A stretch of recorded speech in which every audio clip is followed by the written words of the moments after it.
خطاب رانا محبوب اختر۔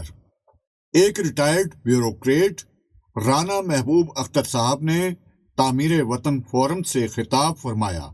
انہوں نے ملتان یونیورسٹی سے ماسٹرز کی ڈگری لینے کے بعد CSS کا امتحان پاس کیا اور پنجاب گورنمنٹ میں 17 سال آڈٹ اور اکاؤنٹس ڈپارٹمنٹ میں کام کیا۔ بعد ازاں انہوں نے گورنمنٹ سروس کو خیر آباد کر کے پرائیویٹ سیکٹر میں کام شروع کر دیا اور پھر 2008 سے اپنا کاروبار کر رہے ہیں۔ اس دوران انہوں نے MPA کا الیکشن بھی لڑا مگر کامیاب نہ ہوئے۔ انہوں نے 3 کتابیں تصنیف کی ہیں۔ ان سے سوال کیا گیا کہ انہوں نے ایک بیوروکریٹ کی حیثیت سے 17 سال کام کیا، اس لیے وہ پاکستان میں بیوروکریسی کے کردار پر روشنی ڈالیں۔ چونکہ وہ عملی طور پر اس نظام کا حصہ رہے ہیں، انہوں نے اپنے خطاب میں فرمایا، برصغیر ہندوستان کی تہذیب یعنی سویلائزیشن کو 2 حصوں میں تقسیم کیا جا سکتا ہے، ایک انڈس ویلی، دوسری گینگیز ویلی۔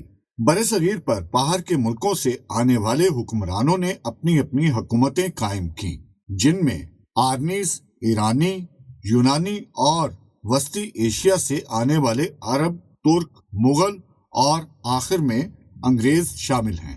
انہوں نے یہاں کے رہنے والے باشندوں کو اپنا غلام بنا کر رکھا اور ان کے مال و دولت کو خوب لوٹا۔ انگریزوں کے حصے میں $80 ٹریلین سے زیادہ آئے۔ انہوں نے تقریباً 3 کروڑ کے لگ بھگ لوگوں کو قتل کیا۔ اگر ان کے احکامات پر عمل نہ کیا جاتا تو وہ سارا گاؤں تک جلا دیتے تھے۔ انگریز آفیسرز نے بھی اپنا ذاتی فائدہ اٹھاتے ہوئے یہاں کی دولت کو لوٹ کر انگلینڈ میں اپنی جائیدادیں بنائیں۔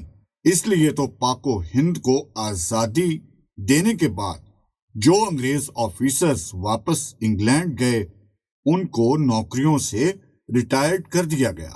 وجہ یہ بتائی گئی کہ ان کو ہندوستان میں حکومت کرنے کے لیے بھیجا گیا تھا، مگر ان کا اصل منصب تو سول سروس یعنی عوام کی خدمت ہے، جو اب ان کی عادت میں شامل نہیں تھا، اس لیے وہ انگلینڈ میں کام نہیں کر سکتے تھے، سو نوکریوں سے نکال دیا گیا۔ انگریزوں نے ہمیں بدترین قسم کی کالونی بنایا۔ نہایت ہی افسوس کا مقام ہے، انگریزوں کے جانے کے بعد بھی نظام وہی رہا جس طرح انگریز چلا رہے تھے۔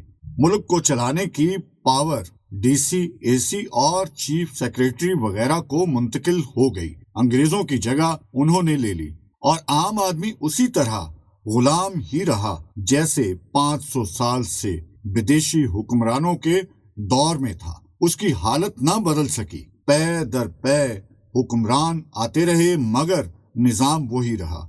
عام آدمی کو حکومتی معاملات سے ہمیشہ ہی الگ رکھا گیا۔ انہوں نے پاکستان میں رائج نظام کو دوسرے ترقی یافتہ ملکوں کے نظام سے موازنہ کرتے ہوئے بتایا کہ جس سسٹم میں عوام کو فیصلہ سازی میں عمل دخل ہو وہی سسٹم کامیاب ہے، اور جس سسٹم میں عوام کی رائے کا احترام نہ ہو اور اوپر سے فیصلے مسلط کیے جائیں وہ سسٹم کامیاب نہیں ہو سکتا۔ ان کا اشارہ لوکل گورنمنٹ سسٹم کا تھا، جسے ہمارے ملک میں کامیاب نہیں ہونے دیا جاتا۔ کسی نہ کسی ہیلے بہانے سے لوکل گورنمنٹ کے نظام کو چلنے ہی نہیں دیا جاتا اور DC، AC، چیف سیکریٹری کے ذریعے ہی حکومتی نظام کو چلایا جاتا ہے، جسے بدلنے کی ضرورت ہے۔